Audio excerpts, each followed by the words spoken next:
Well, what I'm going to be doing tonight is essentially recoloring all my bridge piers, and I redid them the first set.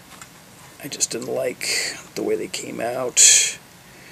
Bit too intense in color, bit too dirty, and plus I had a couple of them break on me. Some chips come off, so I decided may as well do a do-over.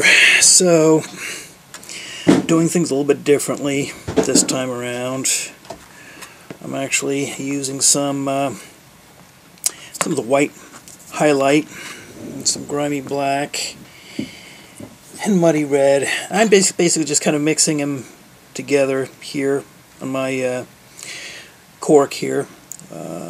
Some highlight white and actually some dust from when I was sanding off the sanding down the bridge piers. So kind of make the colors less intense, and I've been applying them with Q-tips, and I think on the balance it's been coming better. It looks more of a subtle weathering than this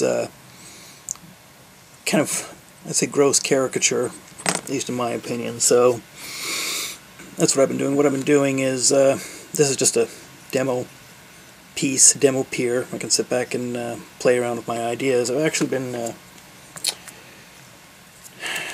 taking some of just the highlight white and just going over it lightly in spots. It will look like it's kind of weathered unevenly. Just very lightly, just go over it like that. Nothing too intense at all.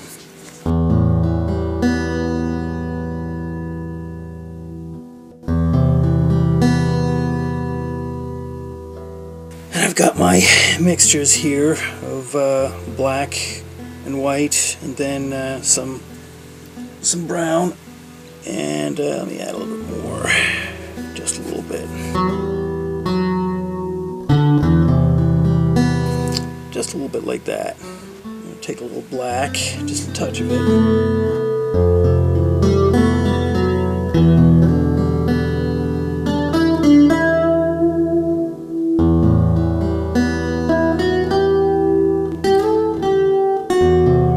I suppose if you were modeling a real muddy river, having your piers in a muddy river, you'd probably want to have it a lot more gunked up and stuff like that, but I just decided, nah, I wanted an eco-friendly river,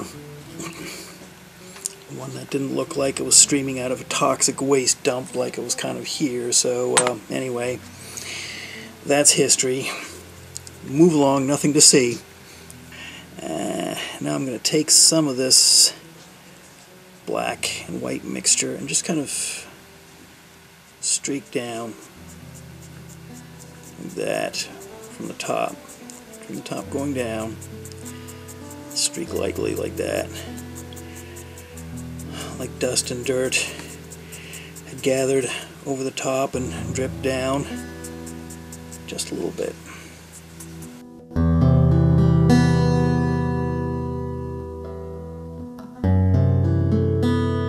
Coloring the base, see the mixture of brown and white. Start coloring towards the bottom. Again, I'm not gonna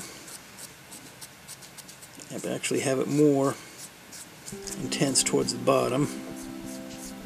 Like that.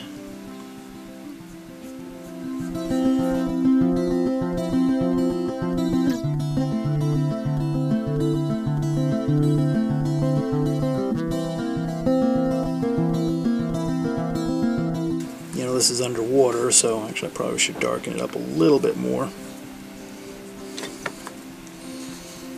towards the bottom edge, and use some straight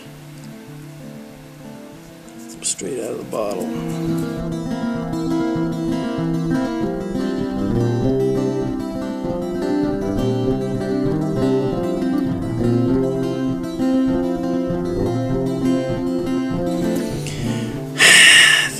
trying to get some rust streaks, some subtle rust streaks going down the top there, and it was looking a little bit too intense. So, at least the way I was doing it. So I'm just going to take some of this rusty brown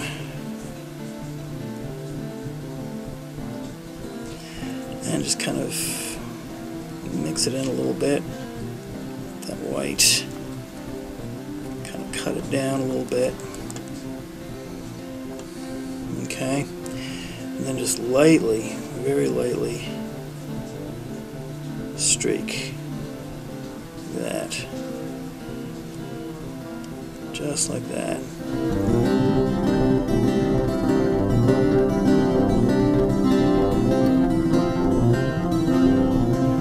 So I think that's going to be the extent of the weathering I'm going to do. I mean, so it's not going to be as nearly as intense as what I did here. It's a little bit subtle, and I think it looks a lot more realistic. Plus, I'm going to actually use the right matte finish. Actually, this wasn't matte finished I used. I think it was almost a semi-gloss, so kind of screwed up there too. Anyway, alright, I think that's enough right now for my little demo piece. I'm going to go ahead and do it. Start to work on the actual bridge piers themselves, the real ones, the real deal.